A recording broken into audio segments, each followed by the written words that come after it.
Hello and welcome to today's 5 Minute Friday. I run these sessions as an opportunity to share interesting ideas and thoughts and what's happening with the HR community and a wider community. And there's nothing like talking to an experienced practitioner and getting ideas from what's happening within companies, what people are really seeing.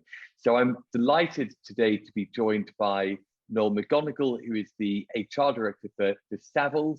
I'm sure everyone knows who Savills are. If you don't, then they're one of the largest, very well-known estate agents in the UK and beyond.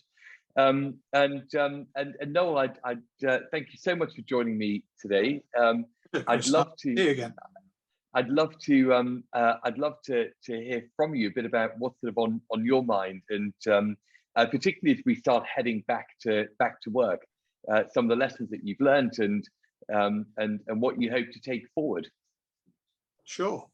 Well, I think one of the big things that's bizarrely benefited from the pandemic is probably more of that focus on communication than we had previously. I think, the fact that you can reach everybody by video conference, you can get lots of people from different regions on calls at the same time.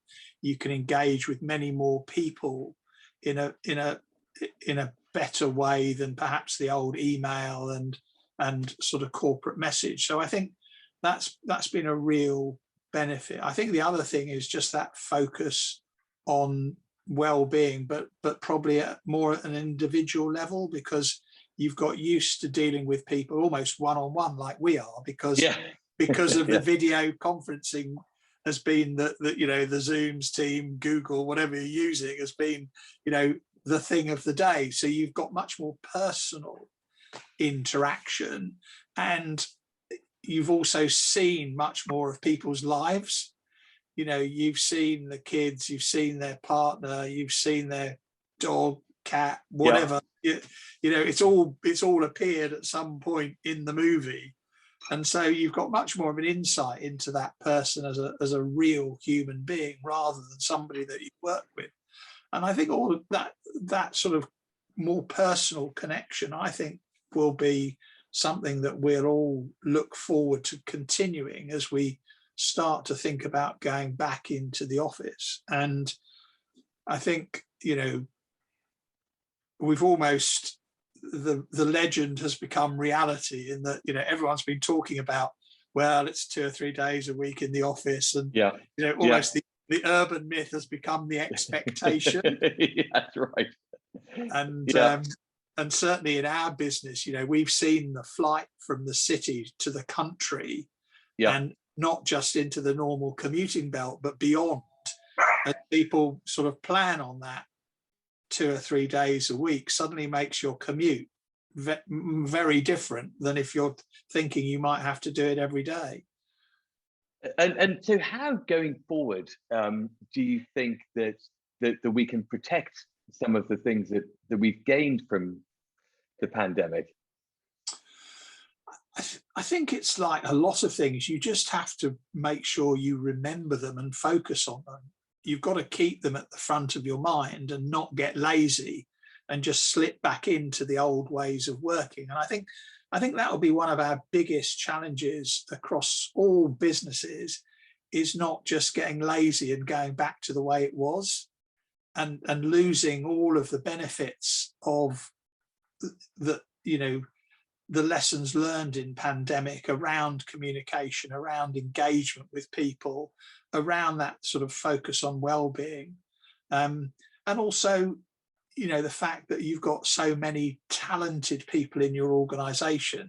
I think most companies have seen, the things that people got up to, either when they were on furlough, where they were helping out with the local authorities, or they were making scrubs for the hospitals. People were very creative in expressing themselves, and I think allowing people to be more individual will be important. But it's really about reminding yourself of what were the benefits, and flexible working, agile working, however you want to term it, has got to be the pandemic was the fastest change program we've seen in probably since the war, in that most companies went from pretty much office based to agile in a week, and in many cases continued to work very successfully.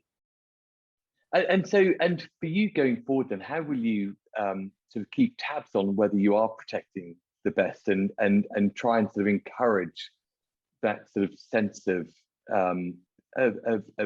things being a bit different and not just slipping back into the old ways, which would be so easy for so many people to do? Yeah, I think what we're planning to do is put out a sort of, if you like, a vision for the new normal, to quote an oft used term, and really set out how we think it's going to be culturally in the organization, and what our expectation is of how we're going to work and what's important going forward, so that at least we've got something written down that will remind us of what was the best, but also how do we harness things like agile working to be more engaged with our people, also to continue to attract the best talent. Because I think one thing we've seen as well is people have started, we've got people working in different countries, we've got people working in different parts of the country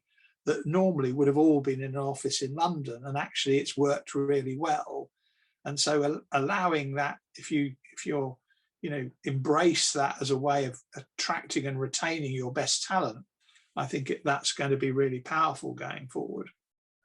I think I love that. It's something I haven't heard before, but actually not just writing down sort of and planning for how many days a week people can work from home and the some flexible working practice, but actually writing down how you actually keep some of the things that you've learned alive so they don't get forgotten. I think that's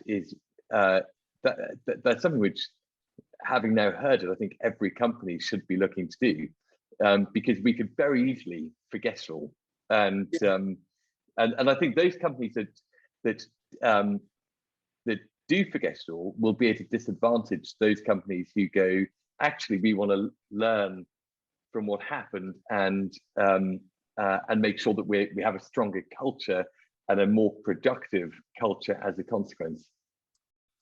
Yeah, and I think it's probably a little early to see what the full impact is going to be of the last year, because we're not out of it yet. We've probably still got the rest of this year to run, and so I think it will evolve over time as to what's the full impact. But I do think that unless you capture these things and write them down and sort of talk to people about this is the vision, and get people to buy into that as this is the new way forward, that it's quite hard to maintain and preserve it. I think years ago somebody said to me, think in ink, right? Yeah, as a way of really sort of committing to action and committing to things to do. And there's something psychological about having written something down, that it's much more powerful than you just saying it. It's much more of a commitment to doing. And I think particularly for us, with 130 offices across the UK, if we don't write it down and communicate it to people, it's never going to become embedded. And I think people do want to see something different now. We're coming out of the. I think there's this expectation that it will be different, and if we don't deliver on that, then people will be, I think, disaffected and start to look for other organisations that are doing things differently.